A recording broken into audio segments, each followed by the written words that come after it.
페이지는, 예, 소득세 페이지는 4페이지고, 과세기간.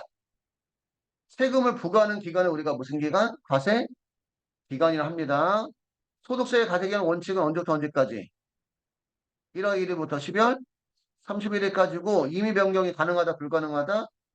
불가능하다. 예외는 딱 두 가지밖에 없어요. 사망하면 1월 1일부터 언제까지? 그러니까 사망의 이후에는 소득이 발생하지 않는다고 보는 거지, 그지? 출국하면 여기서 이제 출국하는 거는 이제 이민 가는 거, 여행 가는 게 아니라, 응? 1월 1일부터 언제까지? 출국일까지. 소득세의 과세기간은 사업의 개시나 폐업에 따라 영향을 미치지 않는다. 그 일부러 시험에서 이렇게 나와요.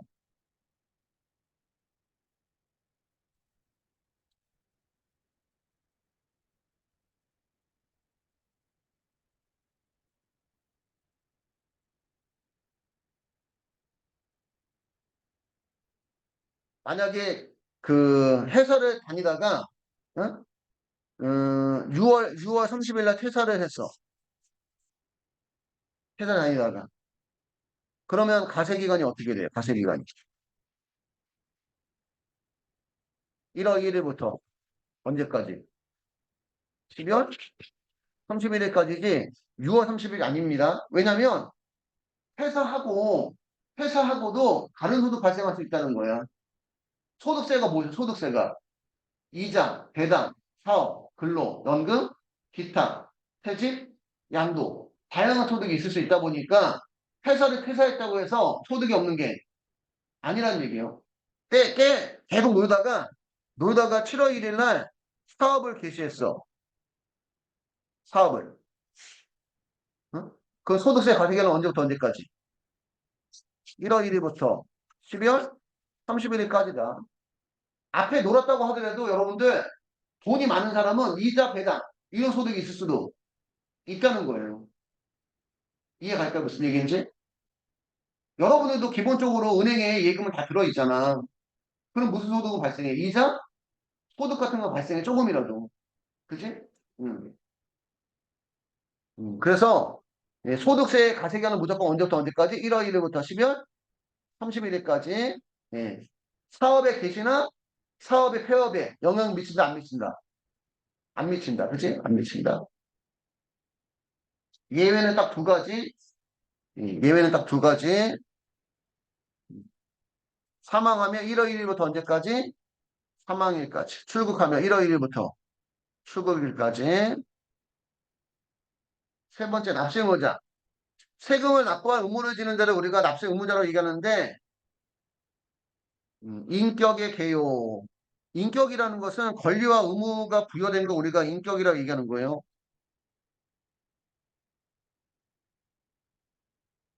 권리와 의무가 부여된 거 우리가 뭐라고 얘기한다? 인격. 개인은, 예, 우리가 자연인이라고 해요, 자연인. 그래서 우리 법인세법이 아니지, 민법에 보면 자연인이 뭐라고 되어 있냐면 우리는 태어나면서부터 권리와 의무가 부여된 사람은 우리가 자연인. 이렇게 얘기하고, 자연인은 이제 뭐에 대해서, 소득세에 대해서 무슨 의무가, 납세? 의무가 있고, 법인은 법적으로 인격을 부여한 게 법인이에요. 법적으로 인격을 부여한 거. 그래서 우리 법인 설립 등기를 함으로써, 응? 법인은, 법인 설립 등기.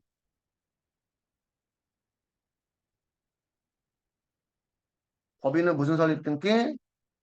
법인 설립 등기를 함으로써 인격을 부여를 한 거야. 인격을. 그러면 법인 설립 등기한 법인은 예, 무슨 세 납세 의무가 있다? 법인세 납세 의무가 있고요. 법인격 없는 단체라는 것은 법인 설립 등기는 안 했어. 무슨 설립 등기는 안 했다? 법인 설립 등기는 안 했는데 이 법인격 없는 단체를 개인으로 보면 무슨 세 납세 의무? 소득세 납세 의무가 있고 법인으로 보는 경우는 무슨 세 납세 의무가 있다? 법인세 납세 의무가 있고 법인으로 보는 경우는 공익 목적으로 출연된 재산이 있고 공익 목적 출연된 재산이 있고 주무관청의 허가나 인가나 승인을 받은 경우에 법인으로 본다는 얘기예요. 법인 설립 등기를 안 했어도. 여기에 해당되는 게 대표적으로 뭐 장학법인, 어? 그다음에 뭐 사회복지법인 이런 것들 얘기하는 거 이런 것들. 공익 목적으로 출연한 재산이 있고 예, 주무관청의 허가나 인가나 승인을 받았다. 받았는데 단지 뭐만 안 했다. 법인 설립 등기를 안 했다. 법인 설립 등기를 안 했어도 그런 경우는 예, 비영리 내국법인으로 보겠다. 비영리 내국법인으로 보면 예, 법인세 납세 의무가 있다. 그런 얘기입니다. 예, 법인격 없는 단체는 예, 개인으로 보면 소득세 납세 의무, 예, 법인으로 보면 법인세 납세 의무가 있고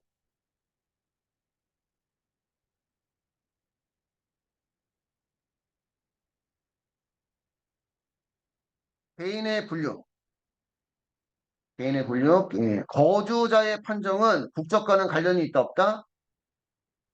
없다. 예, 우리 개인에는 거주자와 비거주자가 있다는 거예요. 거주자와 비거주자. 거주자는 국내에 뭐가 있거나 주소가 있거나 예, 며칠 이상의 183일 이상의 거소를 둔 개인을 우리가 거주자.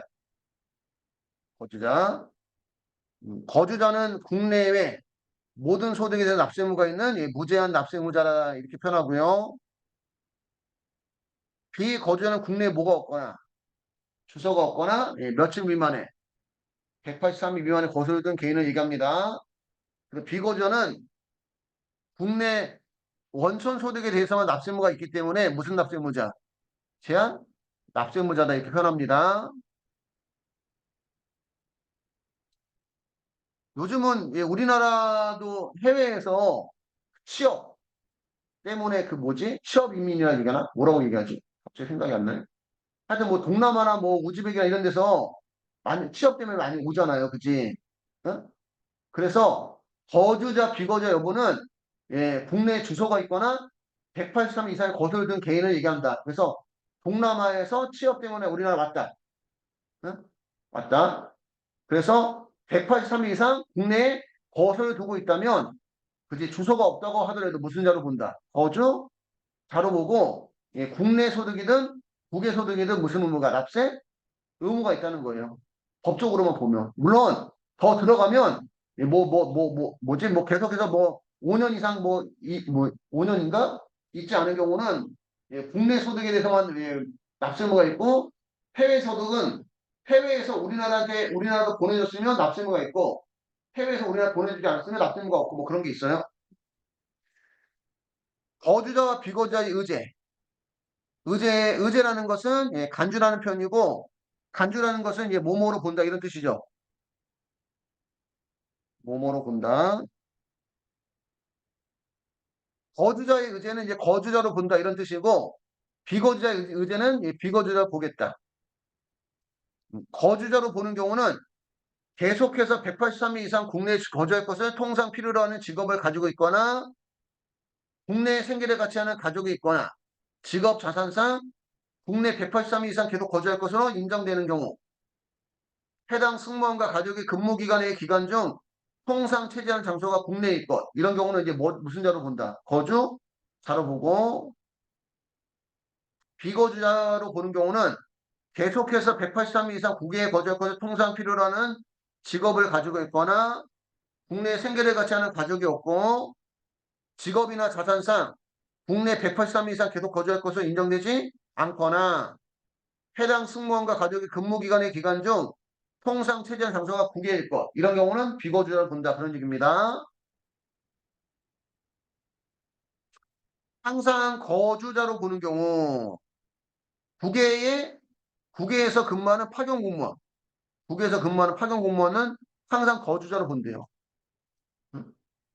미국에 파견돼서 근무하는 한국 대사관 직원, 어? 그런 것들 이해가요? 무슨 얘기인지? 응. 그런 경우는 국외에서 근무해도 무슨 자로 본다? 거주자로 본다. 거주자나 내국법인의 국외사업장, 거주자나 내국법인의 국외사업장 또는 해외 현지법인 등에 파견된 임직원, 예, 국내 법인이 100% 투자한 경우, 국내 법인 100% 투자한, 또는 거주자가 100% 투자한 예, 국외 사업장 또는 해외 현지 법인들에게 파견된 임직원도 거주자로 본다. 거주자로 본다.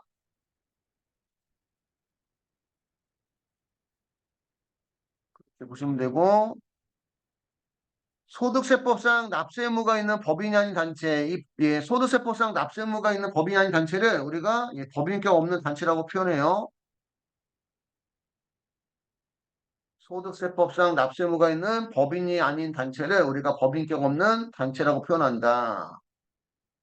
법인격 없는 단체는 1거주자 또는 예, 1비거주자 보는 경우는 단체의 대표 또는 관리인이 선임되어 있고 이익의 분배 방법의 분배 비율이 정해져 있지 않은 경우는 1거주자 또는 1비거주자를 보고 가세를 하고 소득세 납세 의무가 있고 공동사업으로 보는 경우는 1거주자 또는 1비거주자 보는 법인이 아닌 단체 이외의 단체는 무슨 사업으로 본다? 공동사업으로 본다. 공동사업으로 보는 경우는 이익의 분배 방법이나 분배 비율이 정해져 있다는 얘기야. 그러니까 만약에 예, 뭐지 그 동창회 모임을 갔는데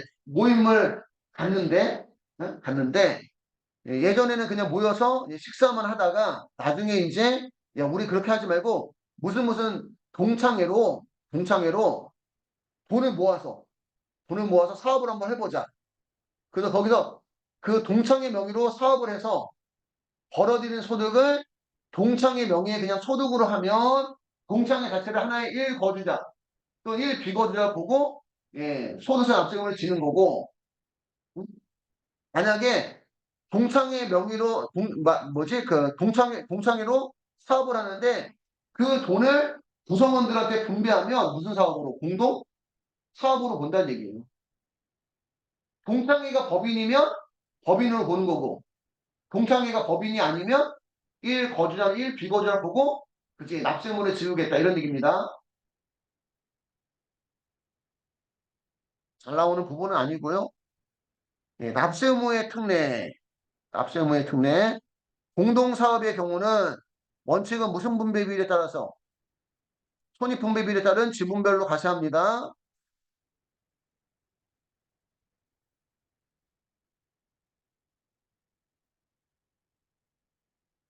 아까 얘기한 대로 우리 그 형하고 동생이 공동사업 할 수 있잖아, 그지? 근데 지분은 형이 50%, 동생이 50%인데, 그지? 소득 분배는 형이 60%, 동생이 40%할 수도 있죠.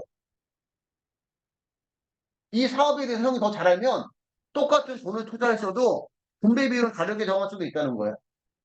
분배 비율이 정해져 있으면 분배 비율에 따라서 가세하면 되고 분배 비율이 정해져 있지 않으면 무슨 일에 따라서 지분율에 따라서 소득을 분배하겠다 그런 얘기입니다. 그런 얘기. 손익 분배 비율에 따른 지분별 과세. 예외적으로 공동사업 합산 과세하는 경우는 거주자 1인과 그와 특수관계 있는 자가 사업소득이 발생한 사업을 공동으로 경영하면서 지분 또는 손익 분배 비율을 허위로 정하는 경우 세금 회피할 목적으로 그런 경우는 공동사업 무슨 과세? 합산 과세. 상속인의 경우는 피상속인의 소득세에 대해서 상속재산 한도로 무슨 의무만 납세 의무만 승계합니다. 아버지가 돌아가셨어. 아버지가 돌아가셨는데 아버지가 돌아가시기 전까지 소득이 있었다. 그러면 무슨 세 납세 의무가? 소득세 납세 의무가 있는데 아버지가 돌아가셨으니까 아버지가 낼 수 있어요? 없어요? 없으니까 상속받은 사람이 무슨 의무를 승계한다? 납세 의무를 승계한다. 상속재산 한도로. 분리과세 소득의 경우는 원천징수함으로써 납세 의무가 동기되는 완납적 원천징수고 여기까지 해서 여기까지 해서 가세 기간과 납세 의무자는 끝났고요.